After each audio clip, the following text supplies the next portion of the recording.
अगर मैं आपसे एक सवाल पूछूं कि इस दुनिया में सबसे ठंडी चीज क्या है, तो आप में से ज्यादातर लोगों का जवाब होगा कि बर्फ सबसे ठंडी है। तो कुछ साइंस के फैंस इसका जवाब लिक्विड नाइट्रोजन या कार्बन और लिक्विड हाइड्रोजन जैसी गैसों को बताएंगे। आप सभी अपनी अपनी जगह सही हो, पर इस दुनिया या कहें तो इस ब्रह्मांड में एक ऐसी चीज भी मौजूद है जो इन सभी चीजों से इतनी ज्यादा ठंडी है कि उसके सामने ये चीजें सूर्य जितनी गर्म लगने लगती हैं। दोस्तों, आज के इस वीडियो में हम इसी चीज के बारे में जानने वाले हैं कि क्यों इसे ब्रह्मांड की सबसे ठंडी चीज कहा जाता है और आखिर क्यों इससे ज्यादा ठंडी चीज और जगह इस ब्रह्मांड में मौजूद नहीं हो सकती है। वो ऐसा कौन सा टेम्परेचर है जिससे कम टेम्परेचर इस ब्रह्मांड में हासिल नहीं किया जा सकता है। तो चलिए तैयार हो जाइए एक बार और साइमित के साथ इस ब्रह्मांड की बेहद ठंडी जगहों की सैर के लिए, जिसकी शुरुआत हम टेम्परेचर के स्केल से करने वाले हैं, जिसके आधार पर आपको इन चीजों की सही जानकारी और तापमान यानी टेम्परेचर का पता चल सकेगा। सबसे पहले हम 0 डिग्री से शुरुआत करते हैं, जो कि पानी का फ्रीजिंग पॉइंट है। इस तापमान पर आकर के पानी के मॉलिक्यूल्स लिक्विड से सॉलिड फॉर्म में बदलने लगते हैं, जिससे पानी बर्फ में बदल जाता है। पानी के फ्रीजिंग पॉइंट से ही हमारे सेल्सियस स्केल की शुरुआत होती है, जो कि एक और टेम्परेचर स्केल केल्विन के हिसाब से 273.15 केल्विन है। पानी के इसी फ्रीजिंग पॉइंट से ज्यादातर टेम्परेचर स्केल की शुरुआत होती है। 0 डिग्री से 1.8 डिग्री कम तापमान होने पर समुद्र का पानी जमने लगता है। समुद्र में नमक यानी सॉल्ट होने के कारण ये 0 डिग्री से कम तापमान पर आकर के जमना या कहें तो फ्रीज होना चालू करता है। वहीं दिन में आग की तरह दहकते रेगिस्तान रात में सूखी हवा के चलने के कारण इतना ज्यादा ठंडे हो जाते हैं कि इनका औसत तापमान यानी एवरेज टेम्परेचर -6 डिग्री सेल्सियस तक हो जाता है। ये पृथ्वी की वो जगह है जहां पर 24 घंटे के अंदर ही तापमान में इतना फर्क देखने को मिलता है। वहीं 0 डिग्री से 8 डिग्री कम तापमान यानी -8 डिग्री सेल्सियस पर सर्दी के कारण पाला पड़ने लगता है। बर्फ की बारिश होने पर इस तापमान पर खेती भी नष्ट हो जाती है। वहीं पूर्व में जाने पर हमें और ठंडा तापमान मिलता है। यहाँ पर -9.2 डिग्री सेल्सियस तापमान जापान का सर्दी के मौसम में होने वाला औसतन तापमान है। यहाँ के लोग सर्दियों में इसी ठंडे तापमान पर रहते हैं। वहीं धरती के साउथ पोल पर रिकॉर्ड किया गया सबसे ज्यादा गर्म दिन -12.3 डिग्री सेल्सियस था, जिसे 2011 में क्रिसमस के दिन रिकॉर्ड किया गया था।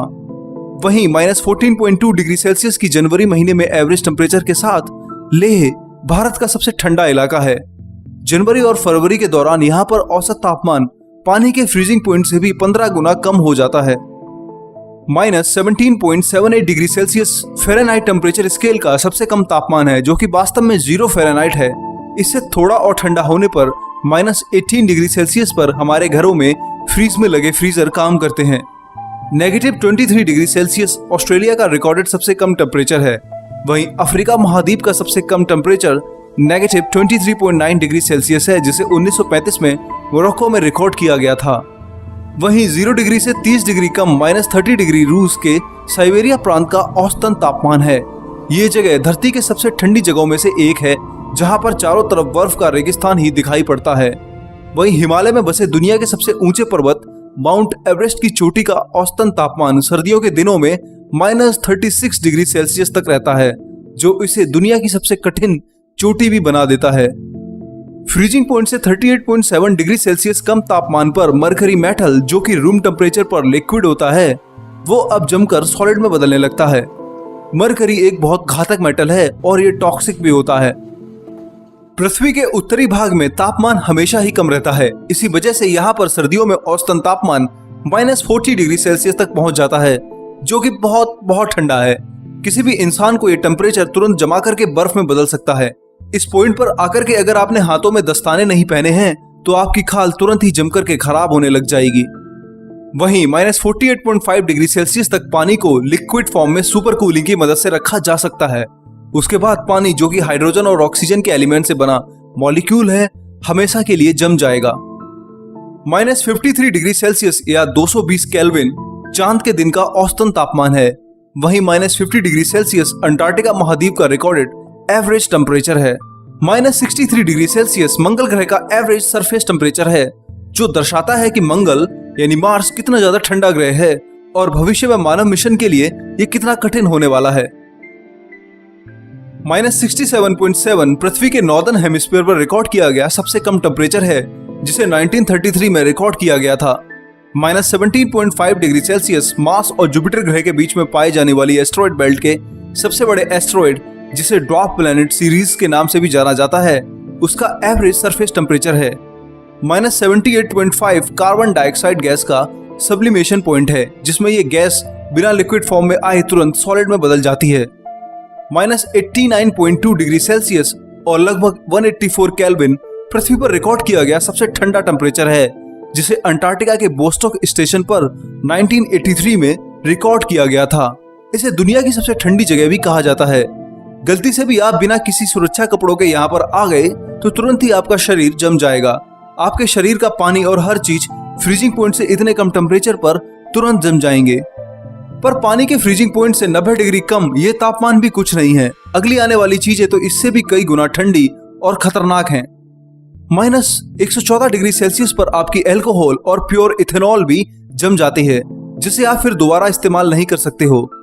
बृहस्पति ग्रह के बादलों में जो एवरेज टेम्परेचर रहता है वो 0 डिग्री से 120 डिग्री सेल्सियस कम है। वहीं शनि ग्रह यानी सैटर्न के बादलों का मेन टेम्परेचर लगभग -139 डिग्री सेल्सियस के आसपास होता है। दोनों ही ग्रह विशाल गैसों के बादलों से बने होने के कारण बहुत ठंडे हैं।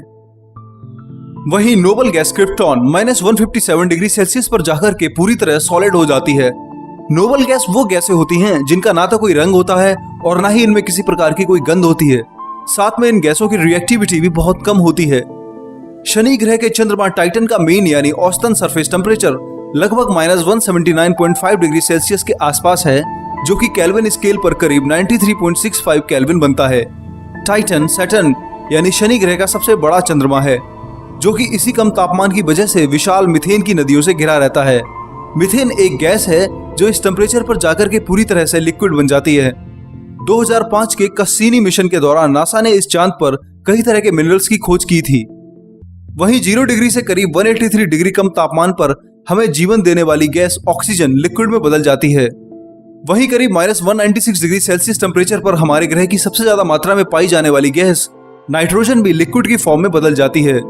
वहीं 0 डिग्री से 200 डिग्री कम तापमान पर कई केमिकल रिएक्शन बहुत धीरे काम करना चालू कर देते हैं। ये बहुत ही भयानक तापमान है, जहां पर यदि आपका कोई अंग एक्सपोज हो जाता है तो तुरंत ही जम करके टूट सकता है। पर इस भयानक टेम्परेचर से भी ज्यादा ठंडी और खतरनाक सर्दी में हमारे सौरमंडल के ग्रह रहते हैं। नेपच्यून ग्रह के बादलों का औसतन तापमान लगभग -201 डिग्री सेल्सियस के करीब है, तो वहीं -210 डिग्री पर आकर के नाइट्रोजन गैस भी सॉलिड बन जाती है। वहीं -222.7 डिग्री सेल्सियस या कहीं तो 50 केल्विन पर ऑक्सीजन गैस भी पूरी तरह सॉलिड में बदल जाती है। जिसका मतलब है कि अगर आप ऑक्सीजन गैस को डायरेक्ट जमाना चाहते हो तो आपको अपने आसपास ये तापमान रखना होगा। तब आपके आसपास ये गैस बर्फ जैसी सख्त बनकर बरसने लगेगी। पर यह भी कुछ नहीं है। सौरमंडल का सबसे छोटा ग्रह या आप कहें तो ड्वार्फ प्लैनेट प्लूटो पर हमेशा टेम्परेचर -229 डिग्री सेल्सियस रहता है। मतलब कि ये इतना ठंडा है कि अगर आप उतर गए तो आप तो क्या, आपके ऑक्सीजन सिलेंडर में रखी ऑक्सीजन गैस भी इस छोटे प्लैनेट पर जम करके टूट जाएगी। पर इतने कम टेम्परेचर पर भी 3 गैसें ऐसी हैं जो अपने ओरिजिनल गैस फॉर्म में टिकी रहती हैं, जिसमें से पहली गैस है नियॉन, जो कि नोबल गैस भी है। अगर आपको इस गैस को सॉलिड में बदलना है तो आपको -248.6 डिग्री सेल्सियस तक का टेम्परेचर चाहिए, तभी ये गैस सब्लिमेशन के जरिए तुरंत सॉलिड में बदल जाएगी। अब हम टेम्परेचर के उस स्केल पर आ गए हैं जहां आकर के सभी केमिकल रिएक्शन काम करना लगभग बंद कर देती हैं। सब कुछ एकदम शांत हो जाता है। पर इतने कम टेम्परेचर -250 डिग्री सेल्सियस पर भी 2 गैसें ऐसी हैं जो कि एकदम सही सलामत रहती हैं। इनमें पहली गैस हाइड्रोजन -252.9 डिग्री सेल्सियस या 21 केल्विन पर आकर के लिक्विड में बदलती है। तो ठीक इस टेम्परेचर से 60 डिग्री कम में यह गैस तुरंत सॉलिड में बदल जाती है, जिसे आप सॉलिड हाइड्रोजन भी बोल सकते हो। पर इतने कम टेम्परेचर पर भी हीलियम गैस की फॉर्म में बनी रहती है। वहीं पर हमारे सोलर सिस्टम में ही मौजूद एक ग्रह ऐसा भी है जो इन सब चीजों से भी ज्यादा ठंडा है। सोलर सिस्टम में सूर्य से बहुत बहुत दूर 90377 सैडना नाम का एक बहुत छोटा ग्रह है, जिसकी ऑर्बिट बहुत ही अजीब है। हाईली इलिप्टिकल ऑर्बिट होने के कारण ये एक टाइम पर सूर्य के पास होता है तो दूसरे टाइम पर ये इतना दूर हो जाता है कि इसका सरफेस टेम्परेचर -261 डिग्री सेल्सियस तक पहुंच जाता है। ये ग्रह सूर्य से जो पृथ्वी की दूरी है उससे 940 गुना दूर है। इसी वजह से हमारे सोलर सिस्टम का सबसे ठंडा ऑब्जेक्ट भी माना जाता है। हीलियम जो कि नोबल गैस है वो -268.9 डिग्री सेल्सियस और कहीं तो 4.25 केल्विन पर आकर के गैस से लिक्विड फॉर्म में बदल जाती है वहीं 0 डिग्री यानी पानी के फ्रीजिंग पॉइंट से 270 डिग्री नीचे जाने पर हमें मिलता है कॉस्मिक माइक्रोवेव बैकग्राउंड का टेम्परेचर, यानी कि पूरे यूनिवर्स का एवरेज टेम्परेचर। इसी से आप पता कर सकते हैं कि हमारा यूनिवर्स वास्तव में कितना ठंडा है। वहीं -272.15 डिग्री सेल्सियस और कहें तो 1 केल्विन टेम्परेचर पर हमें मिलता है एक ऐसा नेब्यूला जो कि इस पूरे यूनिवर्स की सबसे ठंडी जगह भी मानी जाती है। इस नेब्यूला का नाम है बूमरैंग। वहीं 0 डिग्री से 272.2 डिग्री के टेम्परेचर पर आकर के हर तरह का एलिमेंट फ्रीज हो जाता है, पर हीलियम गैस अभी भी सुपर फ्लूइड फॉर्म में रहती है। इस टेम्परेचर पर हीलियम गैस पूरी तरह से ना तो सॉलिड है और ना ही लिक्विड। इस स्केल से अभी हम और नीचे जाने वाले हैं, क्योंकि उस यूनिवर्स में भी अभी ऐसी चीजें हैं जो इससे भी अरबों गुना ठंडी हैं। 1.7 मिली केल्विन या कहें तो 0.0017 केल्विन वो टेम्परेचर है जिसे हमने पृथ्वी पर लैब में एक खास समय के लिए हासिल किया था।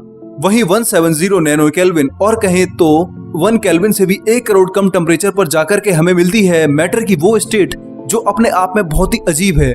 इसे बोस आइंस्टाइन कंडेंसेट भी कहते हैं, जो कि एक्सोटिक मैटर की तरह बिहेव करता है।